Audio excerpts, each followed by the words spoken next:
This is the bridge end of Alamillo Park. Around the jacaranda mimosa trees, they're sweet smelling from Africa. We're going to cross that river into the park. We can see down this river, the Guadalquivir, is actually a canal. In this relaxed guide, I'll be your Seville tour guide. I've slowed down the pans and cut out the 200 kilometers per hour style of scootering.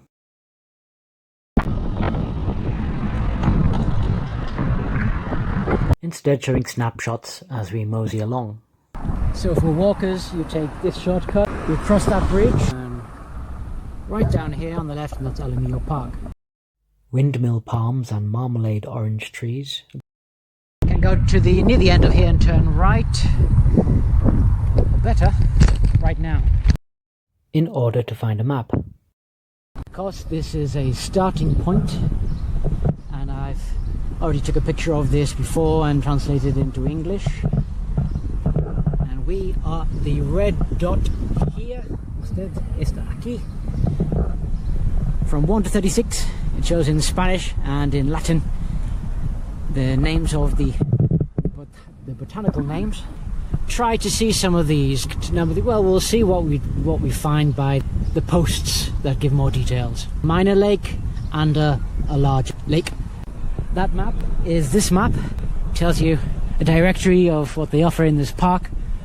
Unfortunately, this map is starting with the east. The northing is pointing to the west. So a little disorientating. Turning back using the path. First on the left is Asabuchi, number 4. It's all in Spanish, but I'll translate later.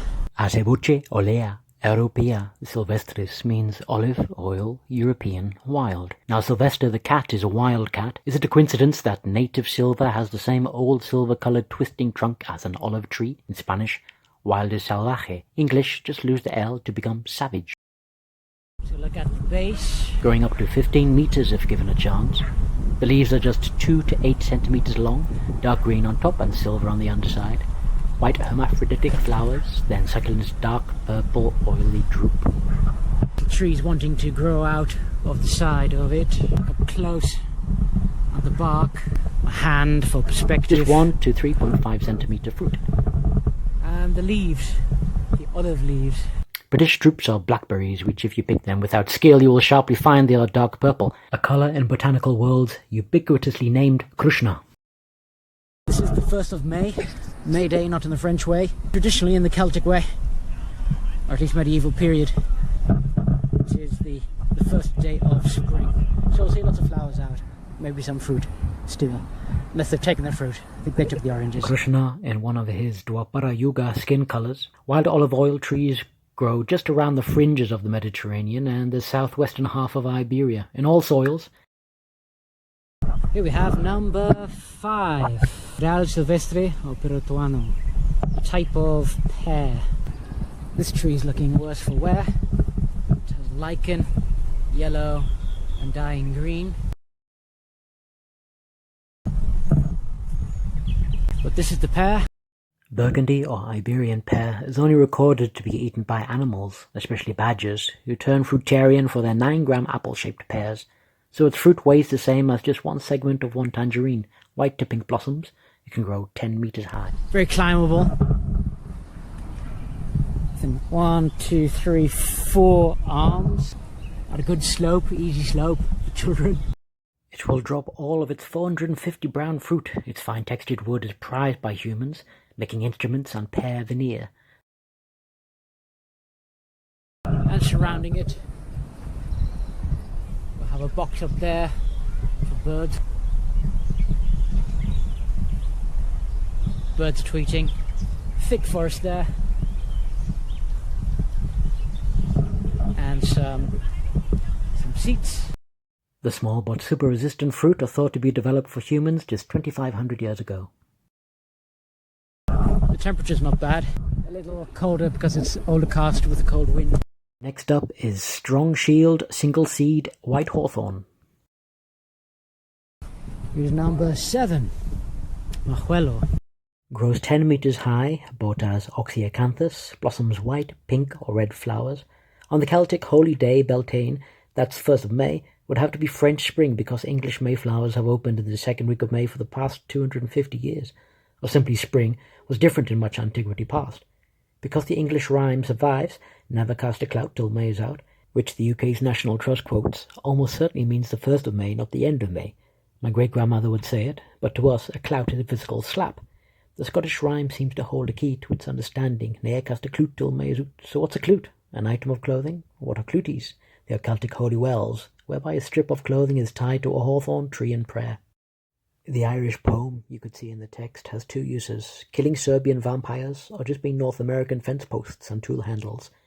Its spikes are slightly longer than its 1 centimeter fruits, but its cousin black hawthorn has spikes over 11 centimeters long. White hawthorn was regarded as a force for both good and evil, protection and sacrifice. But I would add that self-sacrifice for austerity was the greatest sacrifice since 5,000 years ago. The hawthorn was thought to be an ancestor of the maypole and was the source of May. Day garlands and the May Day Queen was often crowned with May blossom.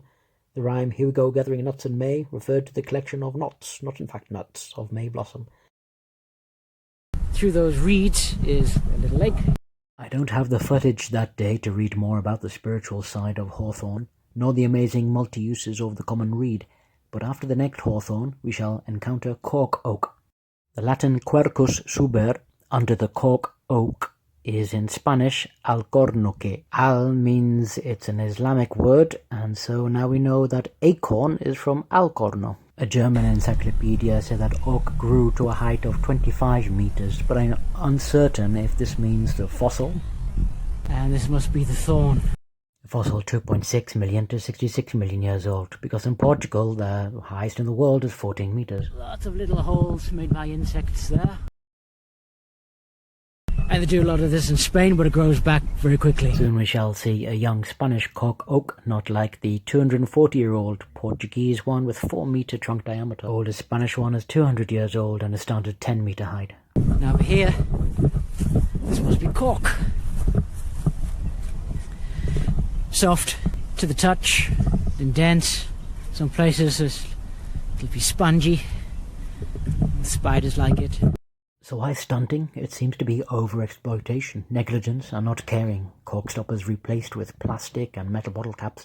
Glad they haven't stripped it of its cork. Doesn't mean the tree proliferates, because all corks are the oldest maturation stage of forests in these climes, and man exploits the biggest trees. If the cork drops in one utility according to man, it can just burn. No time to plant another in its place. Let the Iberian lynx and the imperial eagle dwindle without cover and ecosystem. Let desertification grow. Harvesting all the bark every 9 to 25 years has brought all sorts of susceptibilities to it. Root water mold, fungal parasite, canker fungus, weevil, caterpillar, moth, mildew and rust. Young twigs start light grey and hairy, but turn dark, strong and knotty. They live for 400 years, feeding nutrients to the trees around it, or perhaps just baby oaks with synapses of fungus linking their roots together. It can withstand 40 degrees Celsius as well as 10 minus, preferring sandy or rocky ground rather than chalk. It is drought resistant and its bark protects from fire, like the olive tree we saw.